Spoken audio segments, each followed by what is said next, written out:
ओम शांति। आज 18 सितंबर 2025 की बाबा की साकार वाणी है। बाबा कहते हैं, मीठे बच्चे, जब तुम फूल बनेंगे तभी यह भारत कांटों के जंगल से संपूर्ण फूलों का बगीचा बनेगा। बाबा आया है तुम्हें फूल बनाने। आज का प्रश्न है, मंदिर लायक बनने के लिए किन बातों पर विशेष ध्यान देना है। उत्तर में बाबा कहते हैं, मंदिर लायक बनना है तो चलन पर विशेष ध्यान दो। चलन बहुत मीठी और रॉयल होनी चाहिए, इतना मीठा हो जो दूसरों को उसकी महसूसता आए। अनेकों को बाप का परिचय दो। अपना कल्याण करने के लिए अच्छी रीति पुरुषार्थ कर सर्विस पर लगे रहो। बाबा कहते हैं, मंदिर लायक हमें अगर बनना है तो किन बातों पर विशेष ध्यान देना है। हमें बहुत ही अपने चलन पर, अपनी पर्सनैलिटी पर ध्यान देना है कि हमारी चलन बहुत मीठी हो और रॉयल हो। हमारे आसपास भी लोगों को महसूसता आए कि यह कितने मीठे हैं, इनकी चलन कितनी दैवीय है। उसके द्वारा हम बाप की प्रत्यक्षता करा सकते हैं, बाबा का परिचय दे सकते हैं।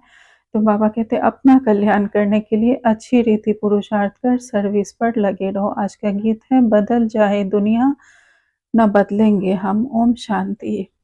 आज धारणा के लिए मुख्य सार में बाबा ने पहली पॉइंट कही है, रूहानी मिलिट्री बन 5 विकारों पर जीत पानी है, पवित्र जरूर बनना है, श्रीमत पर भारत को पावन बनाने की सेवा करनी है।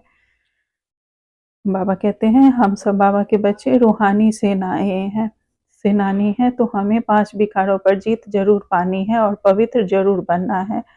बाबा की श्रीमत पर चलकर इस भारत को पावन बनाने की हमें सेवा करनी है। स्वयं पहले पावन बनना है, फिर भारत को भी पावन बनाने की सेवा करनी है। दूसरी पॉइंट में बाबा कहते हैं, इस बेहद नाटक में हर पार्ट आत्म अभिमानी होकर बजाना है। इस बेहद के नाटक में हर पार्ट को हमें आत्म अभिमानी, सोल कॉन्शियस रह के हर पार्ट को बजाना है। कभी भी बॉडी कॉन्शियसनेस में नहीं आना है। साक्षी होकर हर एक एक्टर के पार्ट को देखना है।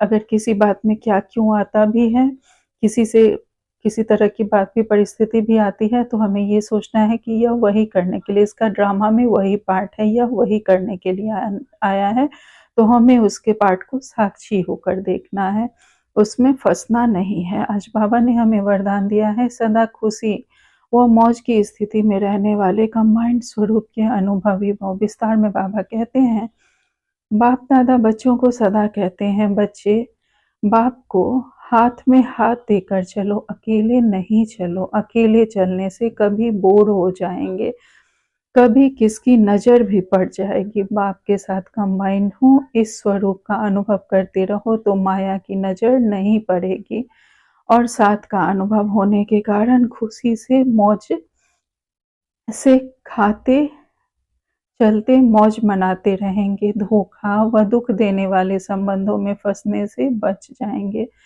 बाबा कहते हैं, हम बच्चों को सदा बाबा के साथ कंबाइंड होकर रहना है, अकेले कभी नहीं रहना है। अगर बाबा के साथ हम कंबाइंड रहते हैं तो माया की नज़र से बच जाएंगे, माया की नज़र हमें नहीं लगेगी।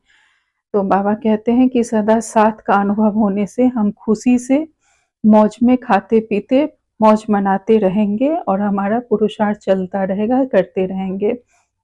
बाबा कहते हैं, धोखा व दुख देने वाले संबंधों में भी हम फंसने से बच जाते हैं जब बाबा के साथ कंबाइंड रहते हैं। स्लोगन में बाबा ने कहा है, योग रूपी कवच पहन के रखो तो माया रूपी दुश्मन का वार नहीं लगेगा। यहाँ भी बाबा वही कह रहे हैं कि बाबा के साथ कंबाइंड रहना है। बाबा से अगर हमारा योग लगा रहेगा, कर्म योगी अवस्था अगर हमारी रहेगी, तो फिर माया रूपी दुश्मन हम पर वार नहीं कर पाएगी, हम माया के वार से बच जाएंगे। आज का व्यक्ति सारे हैं, जैसे दुखी आत्माओं के मन में यह आवाज शुरू हुआ है कि अब विनाश हो, वैसे ही आप विश्व कल्याणकारी आत्माओं के मन में यह संकल्प उत्पन्न हो कि अब जल्दी ही सर्व का कल्याण हो, तभी समाप्ति होगी।